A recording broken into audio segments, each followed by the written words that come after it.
Bismillahirrahmanirrahim. Wassalatu wassalamu ala rasulih nabiyil kareem. Yesterday we had two segments. In first segment we discussed of fiqh, its definition, its literal sense, its literal meaning, root meaning, and we quoted three references from the Holy Quran, from Surah Nisa 78, from Surah An'am 198, and from Surah Tawbah 122. And there are some other places in the Quran where the word fiqh have been used in derivative form. Yafqahun, yatafaqqahun.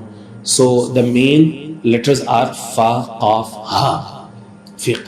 So it's mean in Urdu gehri sooj-booj, gehra fahm, ma'rifat, to go in depth and try to extract the real meaning and true sense of any text, which is called nas.